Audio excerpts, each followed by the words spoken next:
abbigliamento sa che in Sardegna ci sono dei momenti in cui ci sono dei filoni in cui si ha accesso per esempio a dei broccati particolari. Ecco, li ritroviamo impiegati in tutta l'isola ma con caratteristiche diverse, per certo. esempio, sì.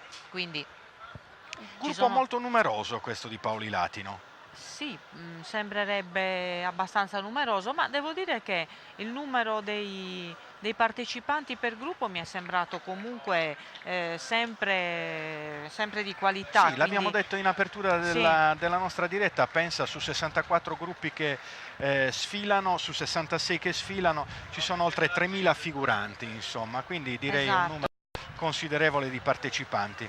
esatto. Guarda qui, ecco, per esempio, a me colpiscono molto sti colori, vedi? Beh, questi Queste inquadrati, donne, sì, adesso queste fasce verdi. questi sono di Samugheo, questi inquadrati adesso. Sono quelli Quindi, successivi, esatto, ovviamente. esatto, perché noi dobbiamo considerare che i nostri telespettatori vedono le cose un attimo più avanti di quanto la tempistica, per cui Ecco, Samugheo che propone il gruppo folk San Sebastiano e poi i famosissimi Mamuzzones che ancora non hanno fatto il loro ingresso in Piazza d'Italia. Sono due cose un po' diverse, i Mamuzzones che rappresentano un po' quella che è la cultura del carnevale, mentre questi invece sono questi sono gli abiti tradizionali. Il carnevale è di per sé il momento della trasgressione, anche se controllata secondo regole sociali anch'esse piuttosto rigide, e quindi diciamo possono utilizzare nell'abbigliamento tradizionale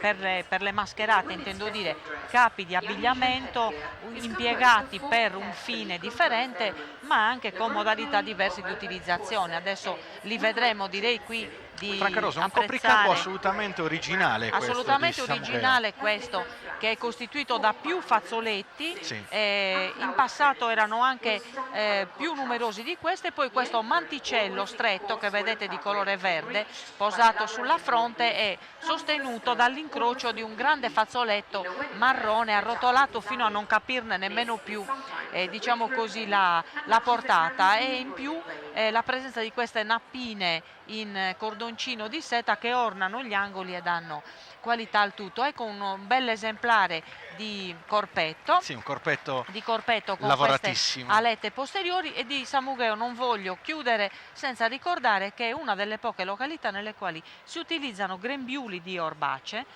con ricami sull'orbace, che è anch'essa una rarità perché il ricamo sull'orbace è delicatissimo, è uno degli abiti più spettacolari e sicuramente che meritano davvero l'attenzione e il plauso di tutti, ma non soltanto, come dire, a fini di pura utilizzazione folcloristica, ma perché mantengono viva quella era una tradizione locale fortissima. Quindi abbiamo varianti per tutte le utilizzazioni e devo dire un bel gruppo sotto tutti i punti di vista, per qualità degli abiti e per modo anche di indossarli. Grazie davvero Franca Rosa per la passione che sono sicuro i nostri telespettatori apprezzeranno tantissimo.